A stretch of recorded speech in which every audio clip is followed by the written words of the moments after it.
El polvo de Santa Cruz de los Pedregales se pegaba a la piel como una segunda vergüenza, y el valle entero parecía vivir con la garganta seca, esperando el hilo de agua que caía del manantial antiguo, como si fuera una promesa que podía romperse en cualquier momento. Lucía Serrano caminaba temprano, antes de que el sol mordiera duro, escuchando el crujido de la tierra bajo sus huaraches y el murmullo leve del canal. Ese sonido, que para ella era memoria de su padre, y para otros era simple costumbre. Desde niña aprendió a cargar cántaros, sin quejarse, a no derramar una gota, a leer el color del cielo, para adivinar si la tarde traería viento, o si la sequía se quedaría otra semana más. Su padre le enseñó que el manantial no era de un hombre, ni de un apellido, sino del valle entero, y que el respeto por el agua era respeto por la vida. Pero desde que él murió, la gente empezó a mirar diferente. Ya no veían a la hija del canalero, sino a una mujer sola con manos firmes, y una responsabilidad que algunos consideraban demasiado grande para ella. El comité del agua se reunía cerca de la iglesia, bajo una sombra pobre de mezquite, y allí don Matías Luján hablaba como si la voz le naciera de un altar, su sombrero siempre limpio, su cinturón ancho, su rosario colgando como un aviso, y esa manera de mirar a los demás como si fueran niños, que debían agradecer cada permiso. Decía por el bien del pueblo con una dulzura ensayada, pero en sus palabras había filo. Quien no obedecía, se quedaba sin turno, sin riego, sin ayuda. Lucía notó primero las pequeñas cosas: una compuerta movida de madrugada, huellas frescas junto al canal cuando aún era noche cerrada, y el agua bajando más lenta en su turno, como si alguien la hubiera exprimido antes. Los ganaderos de don Matías decían que sus animales no aguantaban, que era cuestión de urgencia, de necesidad, de caridad, y cuando ella se negó a permitir desvíos nocturnos, no lo hizo con gritos, sino con una calma que molestó más. Les recordó los turnos, las reglas viejas, el acuerdo que se juraba frente al manantial. A partir de entonces, el valle comenzó a enfriarse contra ella, como si la sequía se metiera también en las miradas. En la tienda, las mujeres bajaban la voz cuando entraba. En la plaza, los hombres la saludaban sin acercarse. Incluso el sacerdote, que antes le agradecía por mantener limpio el canal, empezó a hablarle con frases cortas, prudentes, como si la prudencia fuera una forma de salvación. Lucía lo sentía en el pecho. Algo se estaba preparando, algo que no tenía que ver con el agua solamente, sino con el poder de torcer la fe y convertirla en soga. La bendición anual del manantial se acercaba como se acerca una tormenta que no llueve, con ruido de campanas, con flores marchitas colocadas con esperanza, con velas que temblaban en manos de gente cansada. Esa mañana, el pueblo se reunió frente a la iglesia. El aire olía a copal y a tierra caliente, y el manantial parecía más pequeño, como si también él se encogiera ante la multitud. Lucía llegó con el vestido más sencillo, sin adornos, llevando en el rostro la dignidad de quien no debe nada, pero sintiendo la presión invisible de cientos de ojos. Don Matías tomó la palabra al lado del sacerdote, y su voz se extendió como sombra sobre la gente. No habló primero del agua, sino del equilibrio espiritual, de los castigos que llegan cuando alguien se cree por encima de la comunidad, de la soberbia que abre la puerta a la desgracia. Y cuando pronunció el nombre de Lucía, fue como si clavara un hierro en la plaza, porque lo dijo con una tristeza fingida, como si él fuera el último hombre bueno, intentando salvar al pueblo de una amenaza. La acusó de profanar el manantial, de alterar el orden, de tocar lo sagrado con manos que ya no obedecían. Dijo que la sequía reciente era señal, que el valle estaba siendo probado, por culpa de una mujer que se había endurecido, que negaba el agua como si fuera dueña. Lucía sintió como le temblaban los dedos, no de miedo, sino de rabia contenida, porque sabía que aquello no era una discusión, era un juicio público, una condena hecha para que nadie se atreviera a defenderla, sin quedar manchado también. El sacerdote, con la frente sudada y los labios apretados, repitió palabras que sonaban a obligación. Sugirió que Lucía debía ser apartada del cuidado del manantial por un tiempo, para evitar desgracias, para proteger la paz, para limpiar el ambiente del valle. La gente guardó silencio, un silencio pesado, de esos que no son respeto sino cobardía. Y en ese silencio Lucía escuchó hasta el zumbido de las moscas, como si el mundo entero se inclinara a favor del hombre que controlaba el agua y la reputación de todos. Cuando la expulsaron del ritual, no la tocaron con violencia, pero la humillación fue peor. Le señalaron el camino como a una extraña, como a alguien impuro que debía apartarse. Un par de mujeres se persignaron al verla pasar. Un niño le gritó algo aprendido, sin entender, y la risa nerviosa de algunos hombres se mezcló con el repicar de la campana. Lucía caminó de regreso a su casa, con la garganta apretada, sintiendo que el polvo le raspaba los ojos, y comprendiendo que la acusación no buscaba justicia, buscaba quebrarla para que el manantial quedara libre para quien mandaba. Esa tarde, el sol se escondió tras los cerros secos, y la casa de adobe se sintió más fría que nunca. Lucía abrió su jarro, y encontró apenas un fondo de agua turbia, porque ya le habían cortado el turno, y la desesperación le golpeó el estómago con una verdad simple: sin agua, el maíz muere; sin maíz, una familia se arrodilla afuera.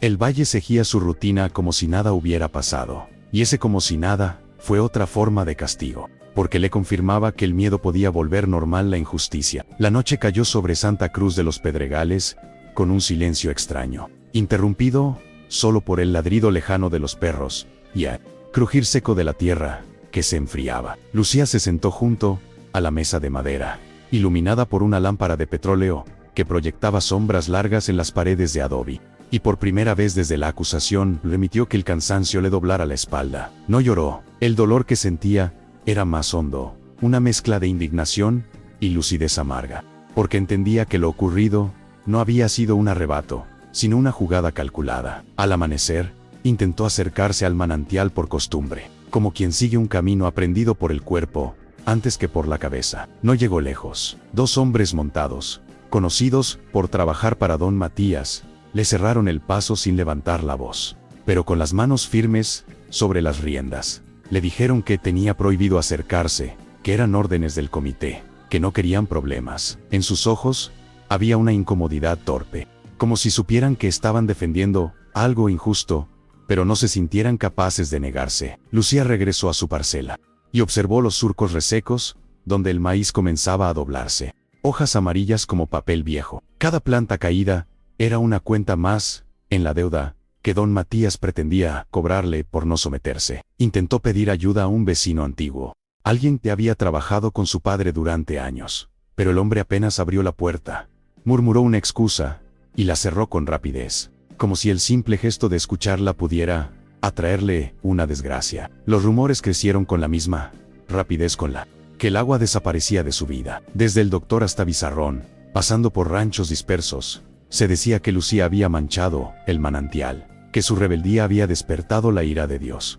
que verla de cerca era tentar al castigo. Nadie hablaba de los desvíos nocturnos, ni de las compuertas movidas en secreto. Era más fácil repetir una mentira vestida de fe que enfrentar la verdad incómoda de un abuso. Por las noches, Lucía escuchaba pasos cerca de los canales, murmullos y el tintinear del metal contra la piedra. Sabía que vigilaban, no para proteger el agua del pueblo, sino para asegurarse de que ella no pudiera acercarse ni defenderse. El miedo se le instaló en el cuerpo como un animal silencioso, pero no la paralizó. Al contrario, la obligó a pensar con claridad, a recordar cada enseñanza de su padre, cada advertencia que él le había hecho sobre los hombres que usan la necesidad como látigo. Fue entonces cuando sacó el cuaderno viejo, de tapas gastadas y hojas manchadas por el tiempo, que había permanecido escondido bajo una losa suelta del suelo. Al abrirlo, el olor a papel antiguo le devolvió la voz de su padre, paciente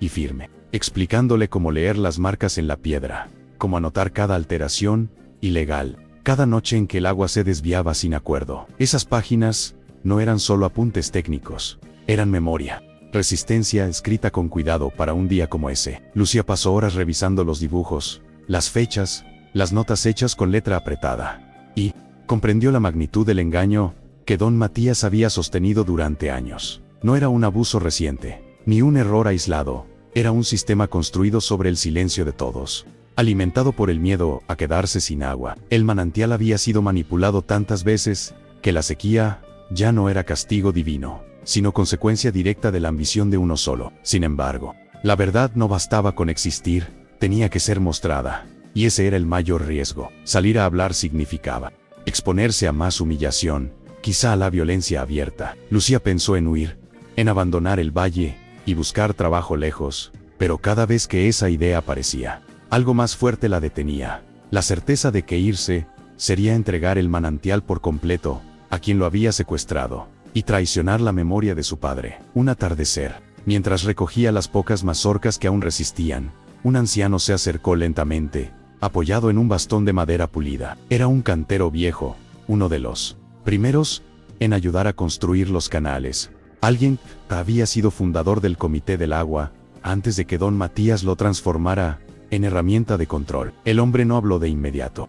Solo la miró con una mezcla de tristeza y reconocimiento, como si viera en ella una historia que él mismo había vivido y callado demasiado tiempo. Cuando por fin habló, fue en voz baja, cuidando que nadie más escuchara. Le dijo que las marcas antiguas seguían ahí, que nadie podía borrarlas sin mover la piedra entera, y que él estaba dispuesto a testificar si ella se atrevía a enfrentar la mentira en público. En ese momento, Lucía sintió por primera vez desde la humillación una grieta en el muro del miedo, una señal pequeña pero firme de que la verdad todavía tenía aliados. Esa noche, el cielo se cubrió de estrellas secas, brillantes y lejanas, y Lucía se acostó sin dormir, repitiéndose una y otra vez que resistir no era solo quedarse, sino prepararse. Sabía que el siguiente paso sería decisivo, que el poder no se desmonta con rabia, sino con pruebas y coraje sostenido. Y mientras el viento nocturno recorría el valle, ella entendió que el agua, como la verdad, siempre busca un camino,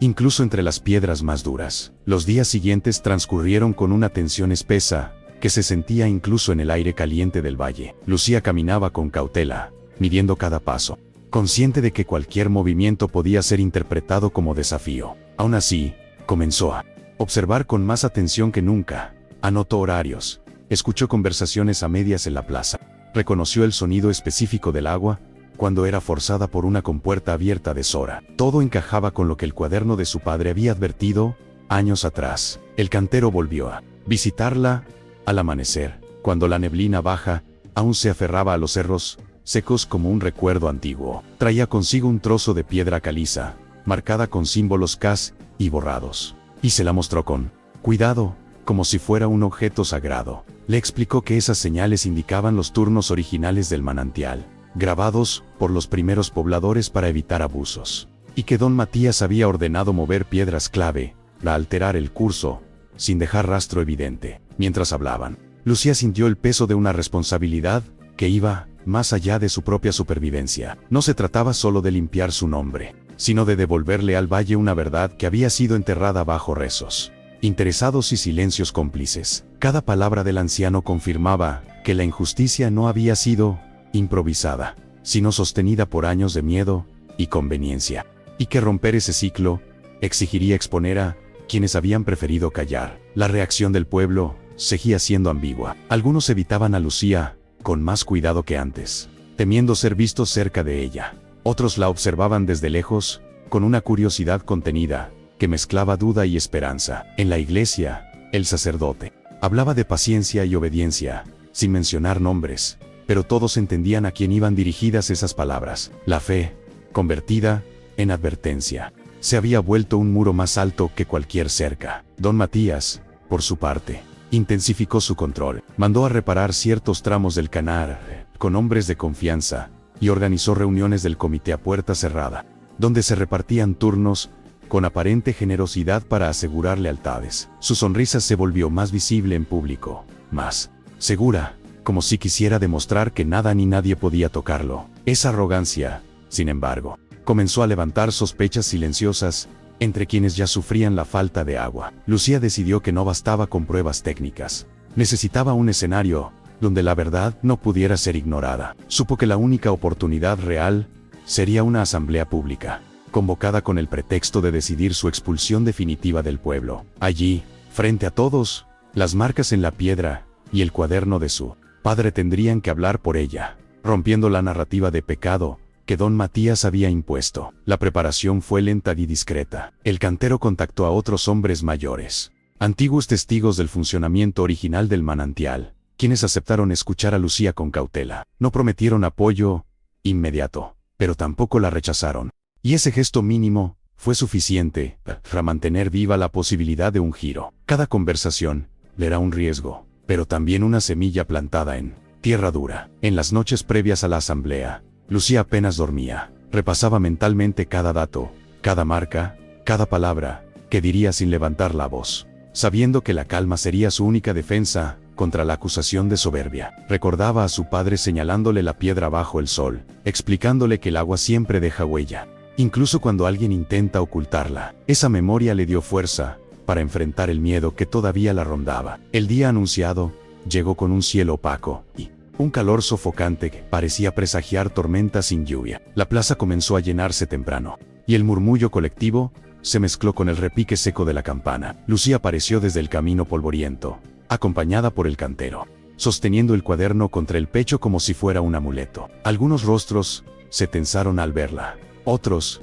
por primera vez, la miraron sin desprecio. Don Matías tomó su lugar al frente, seguro de que aquel acto sería el último. No imaginaba que, bajo la superficie tranquila de la asamblea, el valle entero estaba a punto de escuchar una verdad que llevaba años contenida, esperando el momento exacto para brotar. Lucía respiró hondo, sintiendo el peso del silencio antes de hablar, consciente de que ese instante marcaría no solo su destino, sino el del manantial y la memoria colectiva de Santa Cruz de los Pedregales. El murmullo de la plaza se apagó cuando el cantero dio un paso al frente, apoyándose en su bastón con la lentitud de quien ha esperado demasiados años para hablar. Su voz no fue fuerte, pero sí clara, y bastó para que la gente inclinara el cuerpo hacia adelante, como si el aire mismo exigiera atención. Dijo que conocía el manantial desde antes de que don Matías fuera dueño de ganado, que había puesto sus manos en las piedras cuando aún se respetaban los turnos, y que la sequía no era castigo,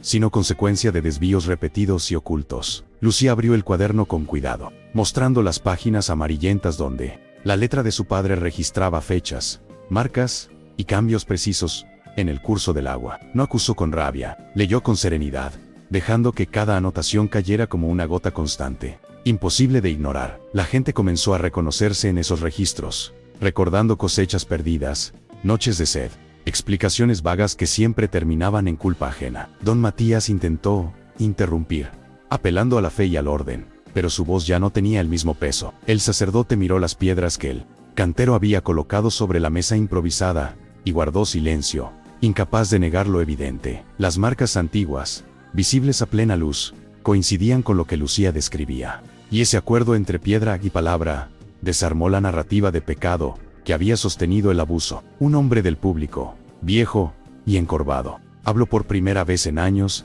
para admitir que había visto compuertas abiertas de madrugada, pero que había callado por miedo a perder su turno. Otro confesó que había sido obligado a vigilar los canales, bajo amenaza de quedarse sin agua para sus animales. Cada testimonio fue rompiendo un poco más la coraza de autoridad que don Matías había construido, hasta dejar al descubierto su aislamiento. La arrogancia del ganaderos le transformó en rigidez. Sus gestos se volvieron bruscos, y por primera vez evitó mirar directamente a la gente. Intentó desacreditar al cantero, llamándolo viejo resentido, y a Lucía mujer confundida, pero esas palabras ya no surtieron efecto. La verdad había tomado cuerpo, y circulaba entre los presentes como el agua liberada tras una represa. El silencio que siguió no fue cobarde, sino expectante. La comunidad, enfrentada a su propia complicidad, entendió que había permitido el abuso por comodidad y miedo. Nadie aplaudió y gritó. La reacción fue más profunda, una aceptación incómoda de la realidad y la necesidad de cambiarla. El sacerdote dio un paso atrás, reconociendo con un gesto breve que la fe no podía seguir siendo usada como coartada. Don Matías fue apartado del comité del agua sin ceremonia. No hubo castigo físico ni gritos. Solo la pérdida del control había ejercido durante décadas. Ese despojo silencioso fue más duro que cualquier condena pública, porque lo dejó frente a la misma sequía moral que había impuesto a los demás. Se retiró de la plaza, con la espalda tensa, acompañado por miradas que ya no le ofrecían obediencia. Lucía permaneció en su lugar, sosteniendo el cuaderno cerrado, sintiendo como el peso que llevaba en el pecho comenzaba a aflojarse. No sonrió. El alivio que sentía era sereno, contenido, consciente de que la reparación no sería inmediata. Aún así, por primera vez desde la acusación, la gente se acercó sin miedo, algunos con palabras torpes, otros con simples gestos de respeto recuperado. El manantial fue reabierto bajo nuevas reglas, acordadas en voz alta y a la vista de todos. Los turnos se redistribuyeron con transparencia, y las compuertas fueron selladas con marcas visibles, para impedir futuros abusos. El agua volvió a fluir con regularidad, y con ella regresó una sensación de equilibrio que el valle creía perdida. como si la tierra misma reconociera la restitución de la verdad. Al caer la tarde, Lucía caminó hacia el canal, observando el reflejo del cielo en el agua clara. Pensó en su padre, en la paciencia con la que había preparado ese momento sin saberlo, y comprendió que la resistencia no siempre se expresa en gritos, sino en la persistencia de cuidarlo. Justo, en Santa Cruz de los Pedregales, la verdad había encontrado su cauce, y aunque las heridas tardarían en cerrar, el miedo ya no gobernaba el silencio. Con el paso de los días, el valle comenzó a mostrar cambios pequeños pero constantes, como señales discretas de una herida que empieza a cicatrizar. El agua volvió a llegar a parcelas que llevaban meses secas,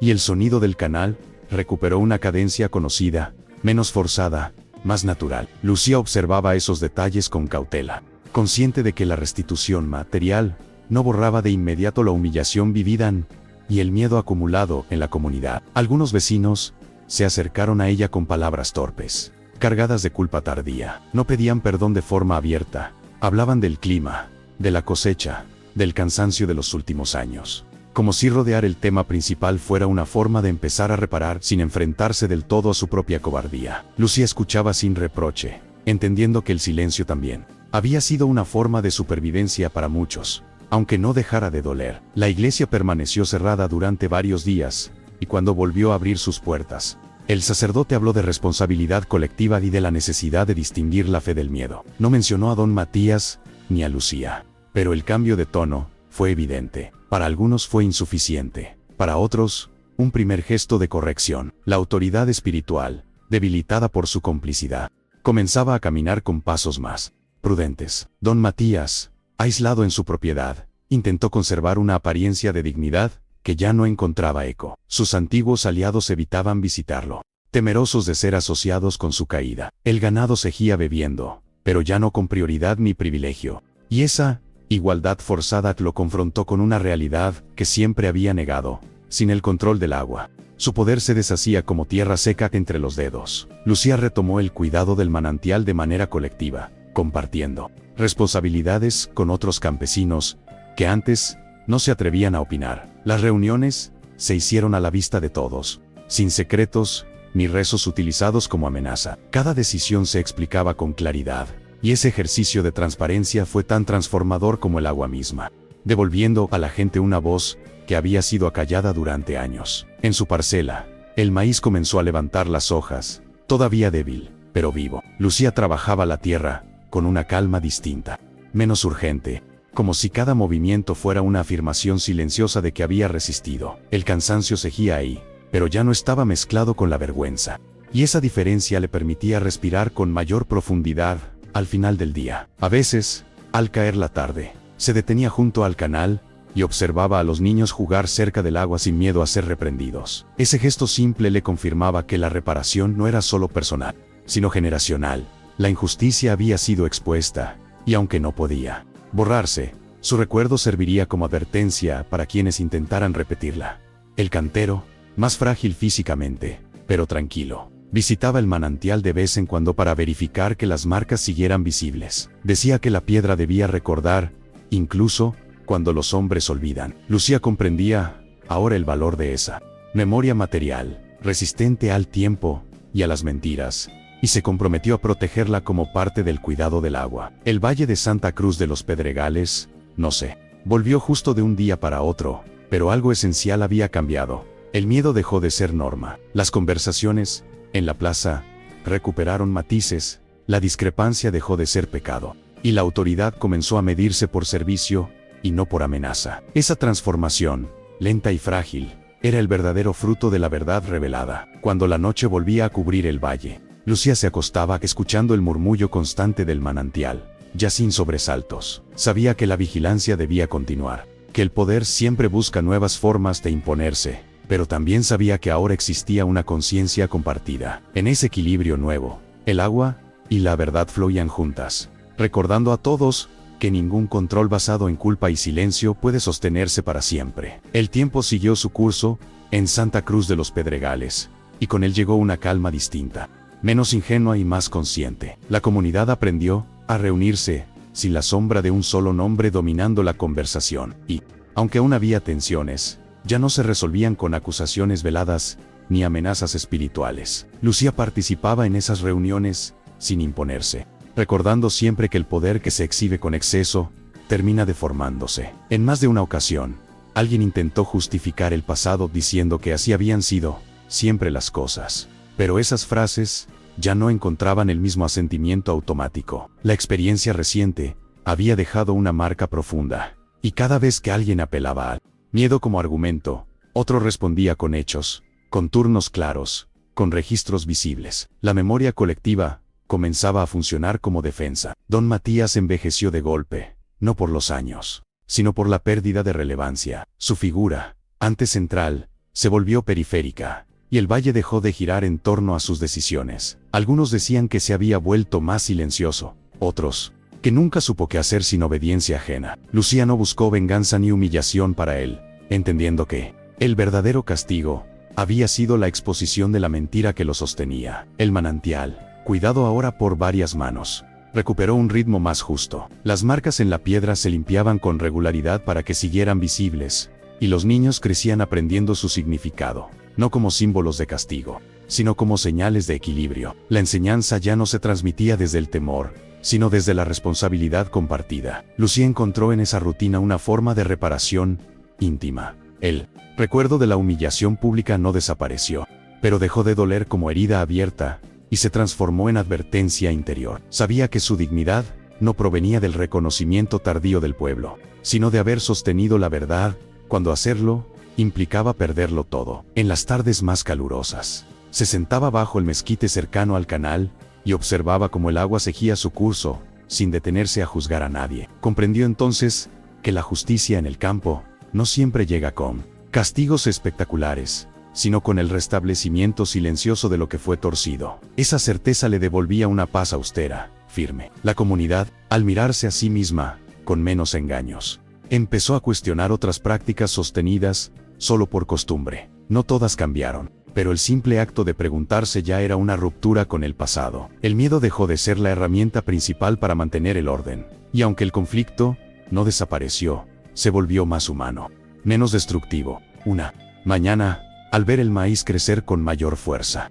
Lucía recordó las palabras de su padre sobre el agua y la verdad. Ambas encuentran camino, incluso cuando se las encierra. Entendió que su resistencia no había sido heroica en el sentido grandilocuente, sino necesaria, y que ese tipo de valentía es la que sostiene a las comunidades cuando el poder intenta corromperlas desde dentro. Santa Cruz de los Pedregales siguió siendo un valle seco, duro, marcado por la escasez, pero ya no era un lugar gobernado por la culpa. La fe recuperó un sentido más íntimo, menos útil para la manipulación, y la autoridad aprendió a justificarse con servicio. Esa transformación, frágil pero real, fue el verdadero legado de lo ocurrido. Cuando el sol se ocultaba detrás de los cerros, y el murmullo del manantial acompañaba la noche, Lucía cerraba los ojos, con la certeza de haber cumplido con algo más grande que ella misma. En el campo, comprendió, la verdad no siempre grita, pero cuando se sostiene con firmeza, termina fluyendo como el agua,